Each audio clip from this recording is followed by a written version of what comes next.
before we get started, I need to make sure you know what I'm talking about. And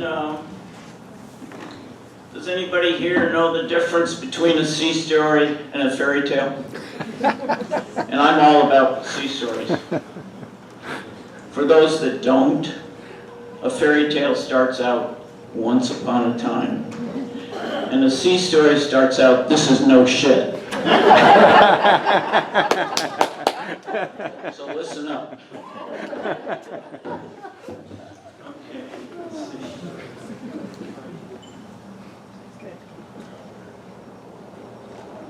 That's right, we changed the length of the cord.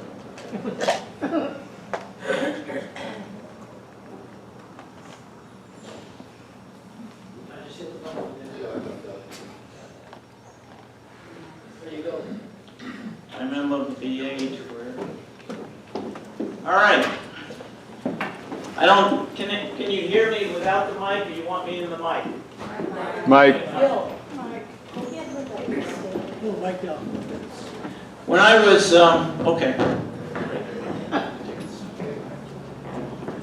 When I was 12 years old, I was a hell of a pitcher, and my dad coached my brothers in Little League. And become game time, 1962, where did Deb have to go? To the dugout and keep score. One day my dad ran out of pitchers and he put me on the mound. I was so damn excited, warming up and everything, waiting for the opposing team to come up and bat against me. But the parents of the other team booed me off the field. It never happened. But I can assure you that was my first and last defeat.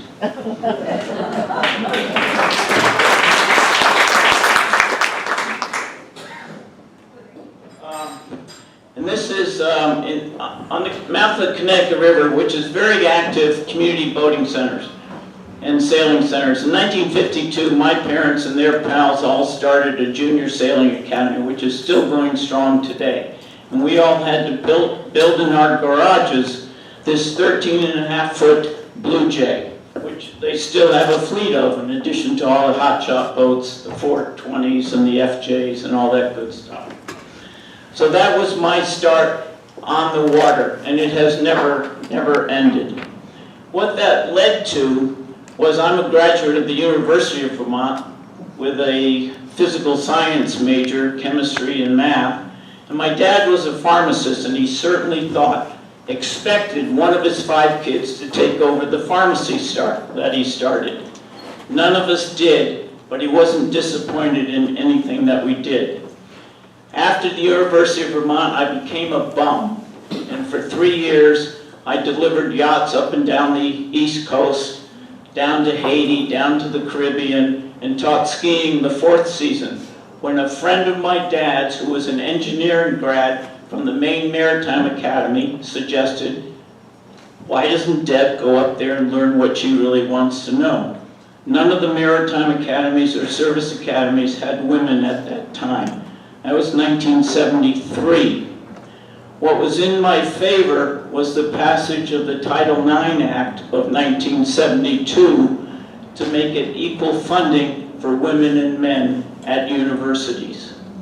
They knew they were going to get hit with women sooner or later. Before I was to take off on this delivery of a 32-foot West Sail built right here in Bellingham from Vermont to Haiti in October of 73, I had called the Maine Maritime Academy and asked them to send me an application. And of course, it's single gender, so I changed it. I changed it to suit my gender. I had my high school and University of Vermont send transcripts, and off I went on this yacht delivery. When I got to Annapolis, where we were the demo boat, they asked me to come up for an interview in October of 73. I was there all day long, blah, blah, blah. And then I had to call after the Board of Trustees meeting called, and they said, yep, we want to admit you as our first woman, and we want you to start in January of '74. So I told the owner of Yacht, get yourself a new captain. I gotta go home and earn some real money. And started in January of '74 and did the 3-year curriculum, including 6 months sea time as a cadet before you can sit for your first license in 2.5 years and graduated valedictorian. And where did that lead? That led to, and I'm kind of speeding this up because I've been told I'm on the timeline, but if you don't like it, stay, okay? I started working for Lykes Brothers Steamship Company, a company that was started in 1895 in New Orleans. And it's a southern company, and it was really fun working for them. Every single ship was named after a family member. Zoella, the Marjorie Lykes, the Thelma Lykes. It was terrific. And these were the stick ships. As you can see, this particular ship has booms. We can load and offload our own cargo. And we were on voyages, 120-day voyages around the world, picking up cargo, dropping off cargo. I started out as the 3rd mate with them and ended up sailing master on an unlimited master's license.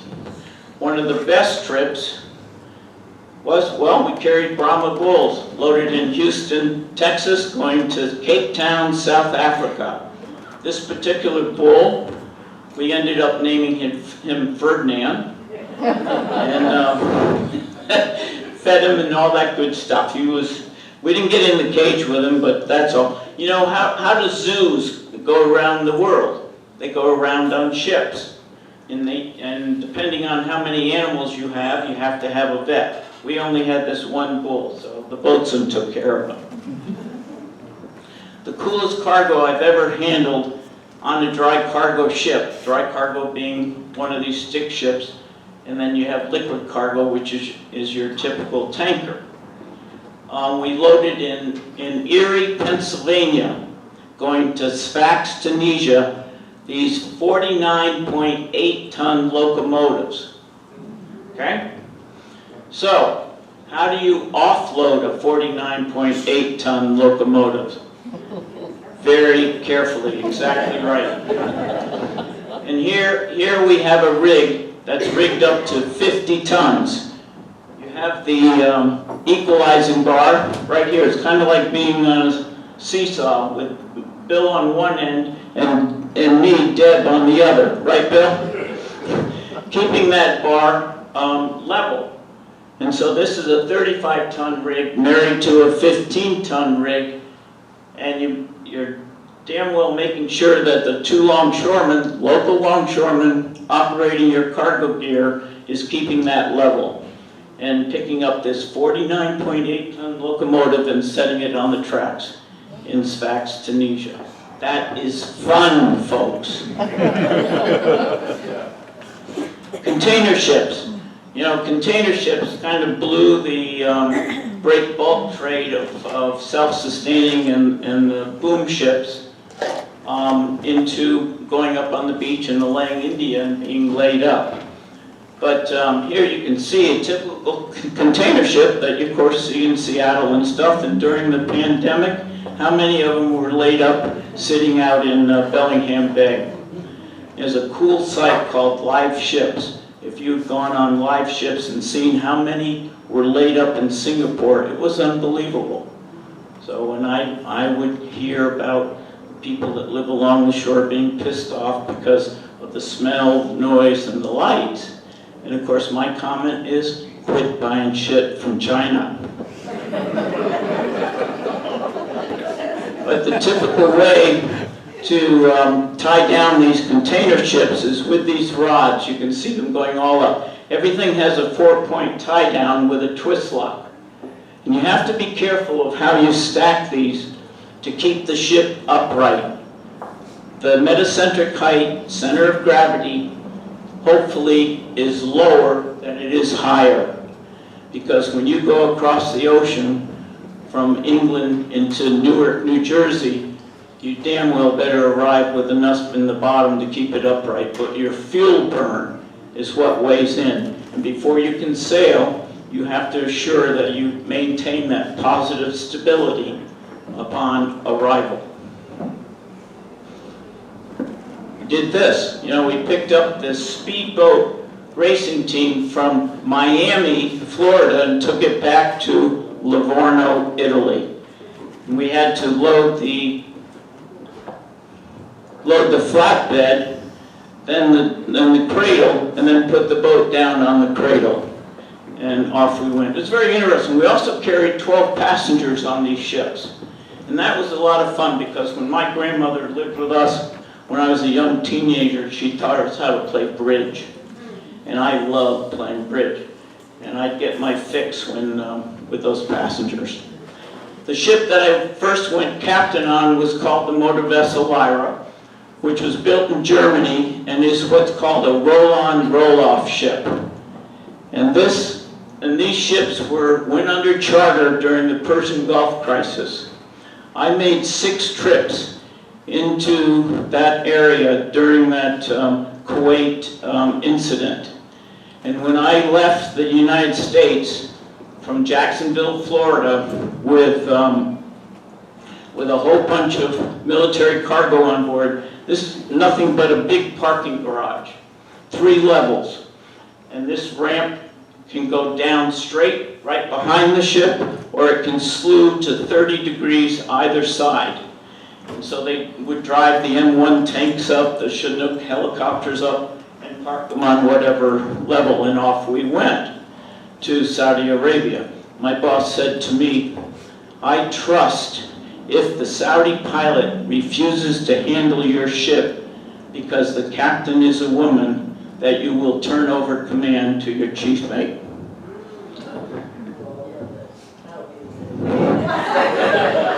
So I just kind of stayed quiet for a while, assured him there wouldn't be an international incident, and off I went. When we got there, the Saudi pilot was mighty surprised, but not disrespectful of the position. So, this ship, after the Persian Gulf crisis, the U.S. government realized what was not in their ready reserve fleet was this roll-on, roll-off vessel type. So they bought 12, and the Lyra was the first to go. We had to take it through a dry docking in Baltimore before turning it over to them. And the last item on the contract of sale was delivery to New Orleans. Likes Brothers Steamship Company, based in New Orleans, up the Mississippi River, quite a ways, thought in their infinite wisdom it would be cheaper to tow it. Okay? This is January 1993. So, I thought this would be my last view of the motor vessel Lyra. And she's under tow. We're at the mouth of Chesapeake Bay. And the pilots took us off in their pilot boat. And the last thing I had to do before I got off, and the chief engineer, first assistant engineer, and myself, rowed the ship, dead ship, down Chesapeake Bay. This is a diesel ship, folks, and the diesel ship is right? What wakes you up is when there is silence. So it was a very quiet ride going down under tow. And I had to rig up a pilot ladder on either side for the ship's pilot at the entrance to the Mississippi River to be able to get up on the ship and tow it, under tow, go up Mississippi River. And if you can see, I don't know if you all can see this, there's a line going down. It's 250 feet to a big white float. Coming down the port side of the ship is this emergency tow cable. Can you see that, perhaps? Right there. And that's what this is attached to. If this tow would break its tow, it could pick up that float and get the emergency tow cable. We were taken off in Lynn Haven, And on a Sunday, beautiful Sunday afternoon, and Tuesday morning, my husband and I lived in Virginia. I got a phone call from my number 2 boss asking me, how fast can you get to Wilmington, North Carolina? Exactly. This is what happened. She broke her toe just south of Cape Fear, Cape Hatteras. Anybody know about Cape Hatteras on the East Coast? It's kind of known as the graveyard of the Pacific of the East Coast, as the entrance to the Columbia River, Alan, is known as off of the entrance to the Columbia River. The motor vessel Lyra was being sold with half its capacity of fuel oil. So it was what is top heavy, okay? Doing snap rolls out there, and it parted its toe about 50 miles off the coast.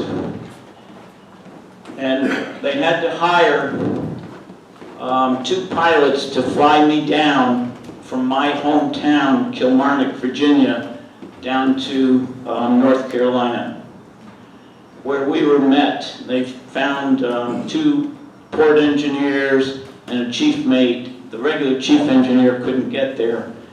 And these 4 Marines, a Marine helicopter, I've never been in a helicopter before in my life, flew us out to the motor vessel Lyra to try to stop it. This is January of '93.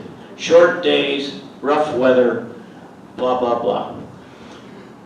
And as we take off, and we're in this helicopter with your headgear on, earphones and stuff, the Marine pilot turns around with this shit-eating grin on his face and says, "This is the worst weather I've ever flown in." So, my boss told me before we took off to do one of 3 things. Don't do anything, it's too dangerous. Land, anchor the ship, get off, land, stay. So how they lowered us to the ship was in a basket. And I was the first one that went down, went in the basket, hit the deck, hit this rolling deck, and then the port engineers came and stuff, and one of the port engineers hit the deck and he got hurt. And he said, "I'm not going back up in there." I said, "Well, that's an easy decision to make, we're staying." Off of the ship was the Coast Guard cutter. Everybody on the Coast Guard cutter was seasick. And it became quite an ordeal, obviously, to anchor the ship. And if you want to really read it in detail, that's chapter 1 of my book, The Captain's a Woman. This rescue of the Lyra received every award it can possibly receive in the United States. And it was not without great difficulty for a whole bunch of days. 4 of us out there. The ship is secured for tow. They had to start the emergency generator. We couldn't secure in 100 feet of water just by 1 anchor. We had to put down 2. I'd never put down 2 anchors on a ship before. The first anchor we were able to do a controlled drop on. The second anchor we weren't. The reason you have to do a controlled drop is the anchor weighs 5 tons. Every 90 feet of chain weighs an additional 3 tons. So it's very difficult. But they fried the emergency generator and we got her anchored, not without difficulty, to 2 anchors. And we sat there for several days as they all fought over why did this ship bust its toe and all that good stuff. Brought a huge generator out so we could get under our own power, start up the generators, pick up the anchors. That, of course, were wrapped, blah, blah, blah. Got towed back into Charleston on Super Bowl Sunday. And who's there to greet us? The U.S. Coast Guard. They grilled us. Then Likes moved the ship, and what did they do? They recruited. We went under our own power. Anyway, that's chapter 1. It's in quite detail. Why didn't the tug pick up the emergency tow cable? They themselves were in extremis. They had a flooded out steering gear room, and they could not get to the float that was trailing the ship at all. Then Deb got hired by the Columbia River bar pilots The Columbia River Bar is known as the world's most dangerous entrance. And I have worked in 28-foot breakers on the Columbia River Bar. I have been in the water. Everything went wrong with the rescue. I've had to turn a loaded ship around on the bar because we were going backwards.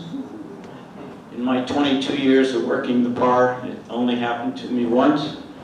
But my fingerprints are still on that stainless steel railing of the Philippine crude ship that was drawing 36 feet. You didn't read about me on the front page of the New York Times, so I was successful in turning it around. When people ask me what I do, I usually tell them I climb ladders. The ladders are hanging over the side of a ship on the Columbia River Bar. The ship's in motion, the ladder's in motion, the pilot boat's in motion. So I myself have been in the drink, in the water. Everything went wrong with the rescue. The horseshoe collar got caught up in the jets of the pilot boat. They didn't know it. It was only about 10 foot out there. It wasn't bad at all. And it's a rule, every single accident happens in the middle of the night, right? We train in the daytime, but it happens in the night. So I climbed ladders for 22 years. This is what our pilot boats out at the bar look like now. They're built in Seattle at the Kvichak yard. We have two of them. They're 76 feet long, jet engine, only draw 3 feet. They're aluminum hull, and you wear seat belts when you're sitting in that seat. They're made to turn turtle, which means if you get rolled over because of the seas of the Columbia River Bar, you'll come back up. Hopefully.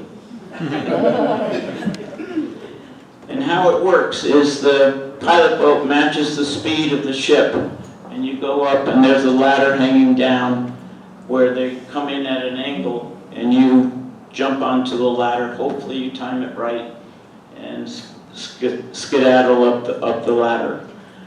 These boats and ships, we like to work them at 11 knots, which is pretty fast, but that's the best control for the pilot boats. In 2000, we experimented with a helicopter.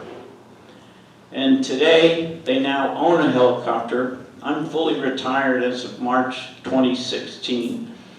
But they own a helicopter now. Before that, we leased a helicopter out of McMinnville. And folks, you know, how do you get from the helicopter to a ship that's got superstructure and stuff like that? Some say you drop a pilot. No, you lower a pilot to the deck.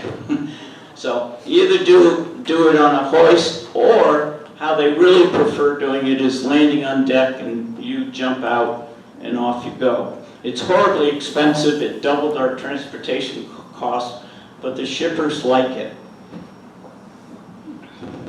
Here's an example of a ship. This is a Panamax ship with 7 hatches. And you see that H up there on hatch number 4. That's where the helicopter can land. You jump out and off you go. This is coming into the port of Astoria, where the Columbia River Bar pilots are based.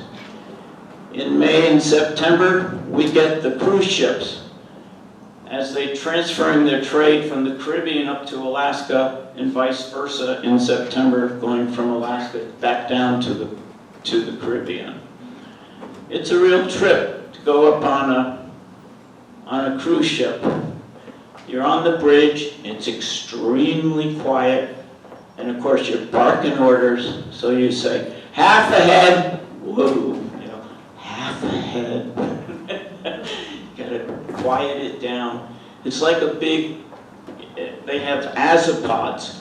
Azipods are big time thrusters on the bow, on the stern, and they don't want to have to take tugboats. But if it's blowing more than 25 knots, pinning this ship on the dock, because of all its sail area, it's not going anywhere unless you take tugs. Perhaps a lot of you have been on cruise ships, especially up in Alaska. Container ships. Container ships love the helicopter to board or disembark. They don't have to slow down at 22 knots. They lower us down, and it's a cool way to go to work. You get lowered down on the bridge wing, right there.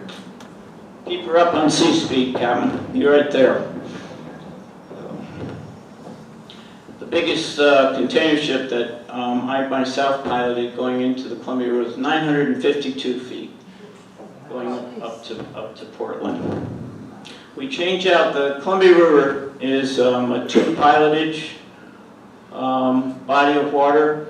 The entrance pilots, the deep sea pilots, that's the bar pilots, who have to have minimum of 2 years offshore sea time on an unlimited master's license before you can even apply. You're hard-pressed to teach anybody how to handle weather that you may experience once in 10 years. So that background of going to sea really helps you get that. Car ships. Car ships, they usually run about 18 knots. They don't draw much water. A car actually doesn't weigh much, but inside there's probably 12 decks of cars, one telescoping deck. And the only way you can board by a helicopter here, there's so much superstructure with the venting and everything, is by pilot boat. Here's what the inside of a car ship looks like. They're putting them 2 fist widths apart, folding in the mirrors, 4-point tie down. It's amazing. You don't want to be near the ramp when they're loading or offloading a car ship. Log ships. Log ships go in and out of the Columbia River, mostly loaded in Longview.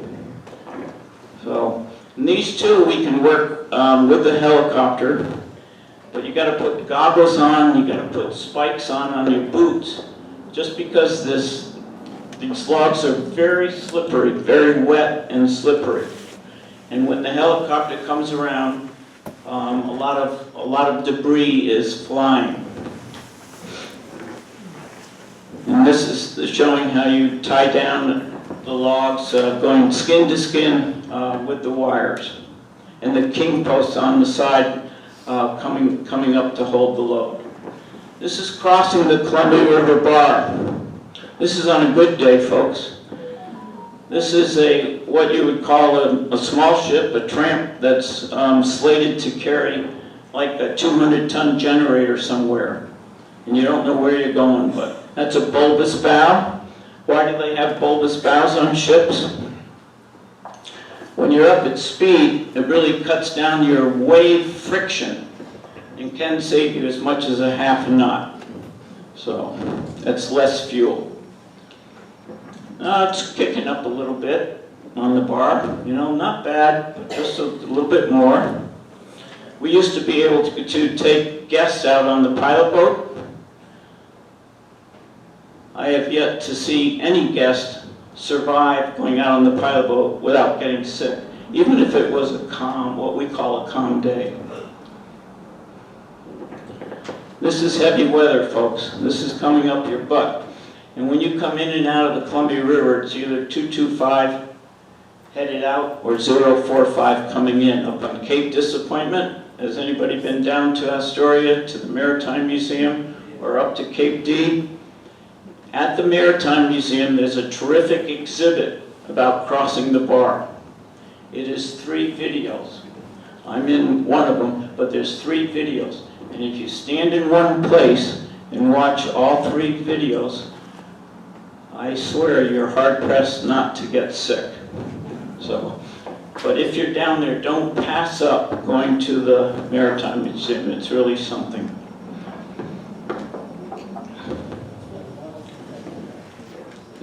One of the things the Columbia River bar pilots offer all ships is a free washdown.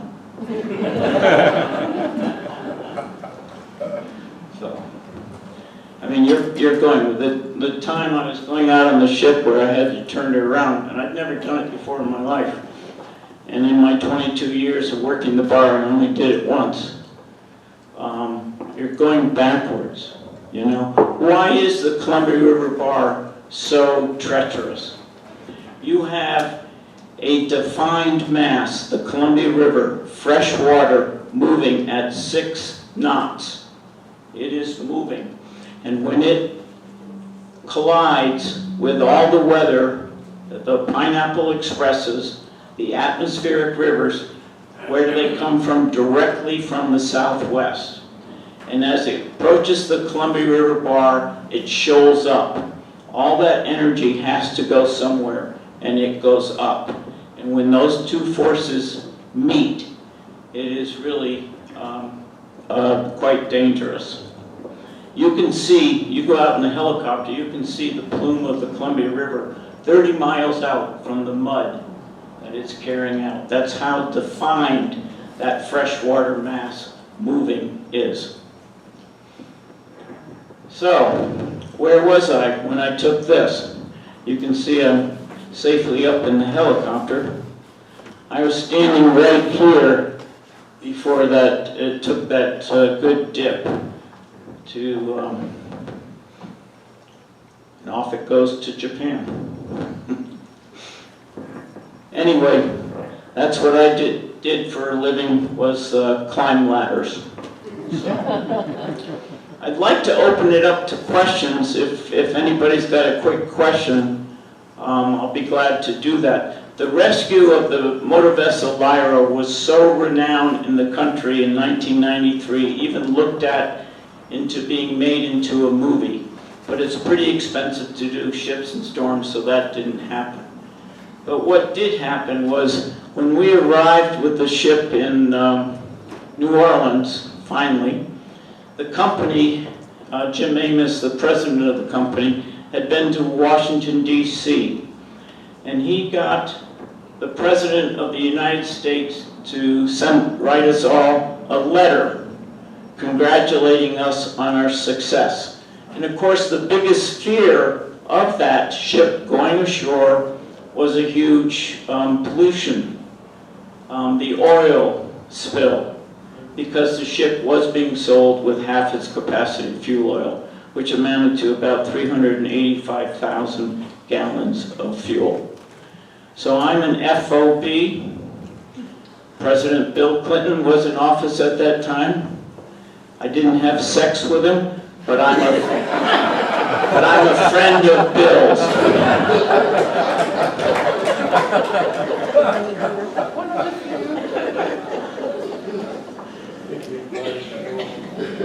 A couple things, if you'd like to talk to me about it after, is my book. It's out of print.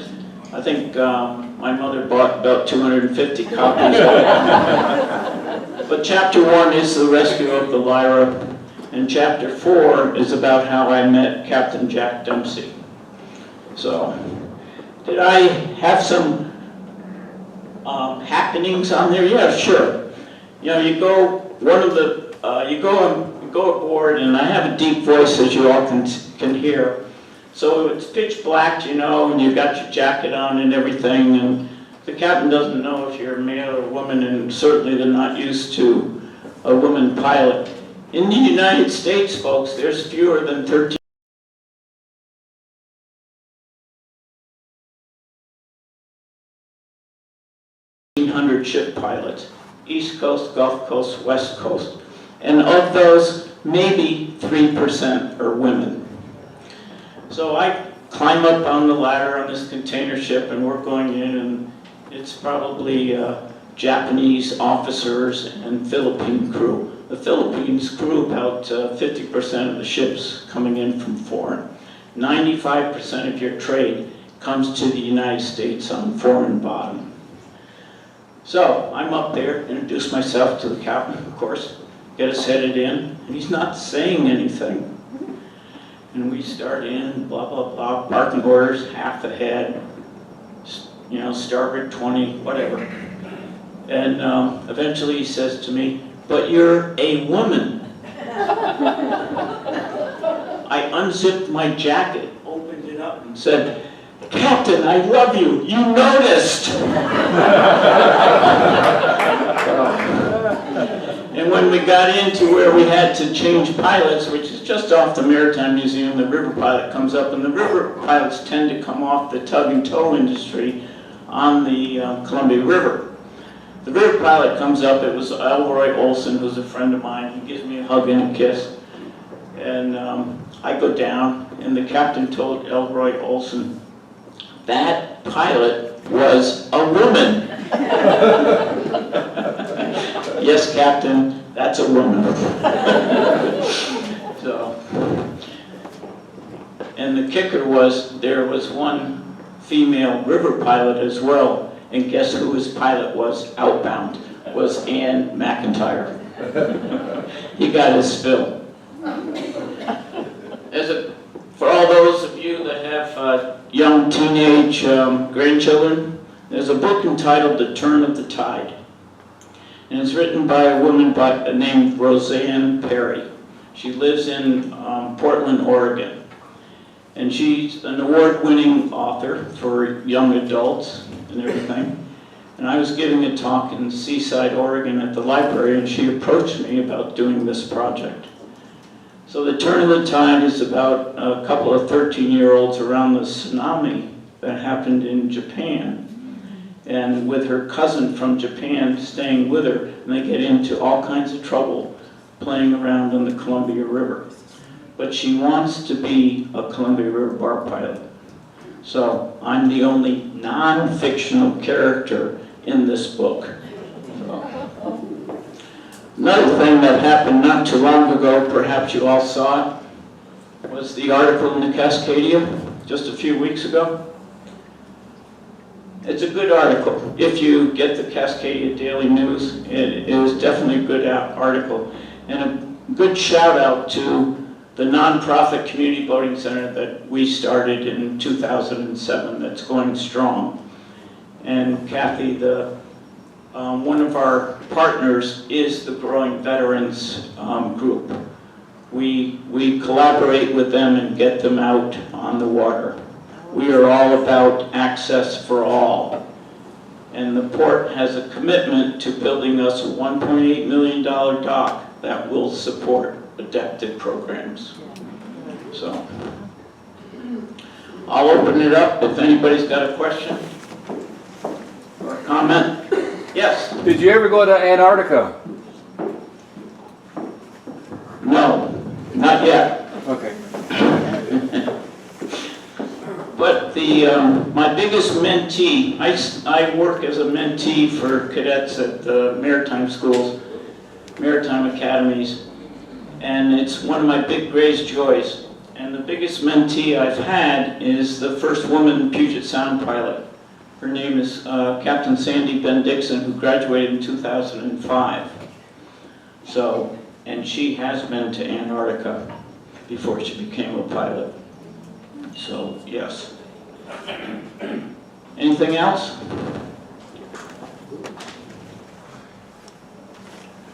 All right then. Thank you very much, and thank you for having me. Happy Veterans Day. I myself am a veteran. I got to tell you what it's like going into a war zone.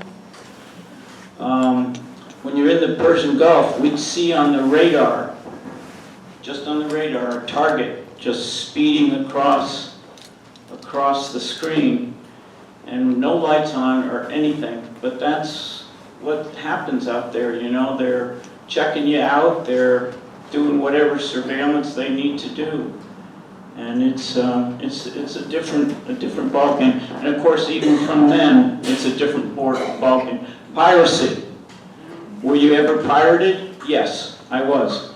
We were leaving the Philippines at night, and we were boarded during the night by pirates. Did anybody see them? No. What did they steal? 7 mooring lines from on deck.